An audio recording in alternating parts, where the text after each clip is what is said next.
ದಲಿತ ಸಂಘಟನೆಗಳು, ದಲಿತ ನಾಯಕರು ಇನ್ಮೇಲೆ ಸುಮ್ಮನೆ ಕೂತ್ಕೊಳ್ಳಲಿಕ್ಕೆ ಸಾಧ್ಯ ಇಲ್ಲ.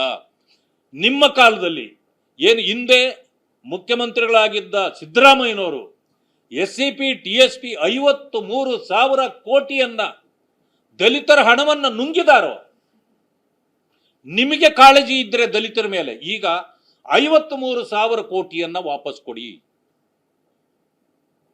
ಈಗ KPSCಯಲ್ಲಿ ಬ್ಯಾಕ್ಲಾಗ್ ಹುದ್ದೆಗಳನ್ನ ಪರೀಕ್ಷೆ ಇಲ್ಲದೆ ತುಂಬತಕ್ಕಂಥದ್ದಕ್ಕೆ ಈಗ ಹಣ ಪಡೆದು ಅವರ ಸೆಲೆಕ್ಷನ್ ಮಾಡಲಾಗಿದೆ. ಇದನ್ನು ತಕ್ಷಣ ನಿಲ್ಲಿಸಬೇಕು, ಮತ್ತೆ ಅವರು ಪರೀಕ್ಷೆ ಇಲ್ಲದೆ ಮೆರಿಟಿನ ಮೇಲೆ ತುಂಬಬೇಕು. ಇದು ನನ್ನ ಡಿಮ್ಯಾಂಡ್ ಇದೆ. ಮಾನ್ಯ ಮುಖ್ಯಮಂತ್ರಿಗಳು ತಕ್ಷಣ ಇದೆಲ್ಲವನ್ನು ಪರಿಹಾರ ಮಾಡಬೇಕು. ಇದೆಲ್ಲ ಇವತ್ತಾಗಿರ್ತಕ್ಕಂಥ ಭ್ರಷ್ಟಾಚಾರಕ್ಕೆ ಈಗ ಬೇರೆಯವರ ಹೊಣೆ ಹೊರಲಿಕ್ಕಾಗೋದಿಲ್ಲ. ಮಾತೆತ್ತಿದ್ರೆ RSS ಉಸ್ತುವಾರಿ ಸಚಿವರು ಎಲ್ಲೋಗಿದ್ದಾರೆ ಗೊತ್ತಿಲ್ಲ. ಅವರು RSSನ ಉಸ್ತುವಾರಿ ಸಚಿವರು ಇದ್ದಾರೆ ಈಗ ರಾಜ್ಯದಲ್ಲಿ. ದೇಶದಲ್ಲಿ ಎಲ್ಲೂ RSS ಉಸ್ತುವಾರಿ ಸಚಿವರಿಲ್ಲ, ರಾಜ್ಯದಲ್ಲೊಬ್ಬರು ಇದ್ದಾರೆ. ಪಾಪ ಬಹಳ ಉಸ್ತುವಾರಿ, ಅವರು ಬಹಳ ಆಸ್ಥೆಯನ್ನು ವಹಿಸಿ RSSನ ಬಗ್ಗೆ ಬಹಳ ಪ್ರಚಾರನೂ ಮಾಡ್ತಾರೆ. ಬಹಳ ಸಂತೋಷ ಅದು. ಆದರೆ ನಾನು ಕೇಳ್ತೇನೆ RSS ಬಗ್ಗೆ ಅಷ್ಟೊಂದು ಗಮನ ಕೊಡೋರು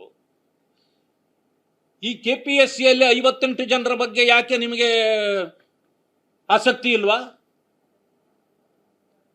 ದಲಿತರಿಗಾದ ಅನ್ಯಾಯದ ಬಗ್ಗೆ ನಿಮಗೆ ಆಸಕ್ತಿ ಇಲ್ವಾ?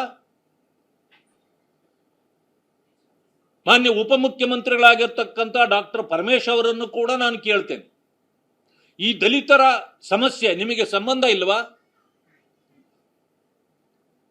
ಕಾಕ್ರೋಚ್ ಪಾರ್ಟಿ ರಿಜಿಸ್ಟರ್ ಆಗಿದೆಯಾ? RSS ರಿಜಿಸ್ಟರ್ ಆಗಿಲ್ಲ. ಅವ್ರಿಗೆ ಎಲ್ಲಿಂದ ಹಣ ಬರ್ತದೆ ಅಂತ. ಮಾನ್ಯ ಸಚಿವರೇ,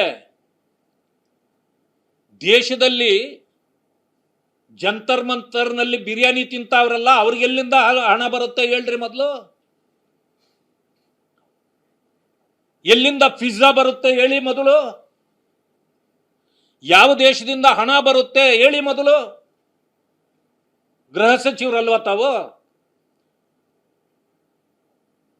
ಮಾತೆತ್ತಿದ್ರೆ ಕೆರ್ಕೊಂಡು ನಿಂತ್ಕೊಳ್ತಿರಲ್ಲ, ಮೈ ಪರ್ಚ್ಕೊಂಡು. ಅದಕ್ಕೆ ಜನ ಸೋಷಿಯಲ್ ಮೀಡಿಯಾದಲ್ಲಿ ನಿಮ್ಗೆ ಆಗ್ತಾ ಇದ್ದಾರೆ. ಗೃಹ ಮಂತ್ರಿ ಯೋಗ್ಯರಿರಬೇಕಾಗಿತ್ತು.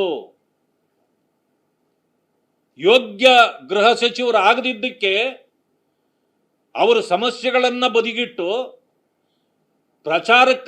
ಪ್ರಚಾರದ ಗೀಳಿಗಾಗಿ ಕೇವಲ ಅವರು ಬೆಳಗ್ಗೆಯಿಂದ ಸಂಜೆವರೆಗೆ RSS ಅನ್ನು ಗುಣಗಾನ ಮಾಡ್ಕೊಂಡೇ ಕುಳಿತಿದ್ದಾರೆ.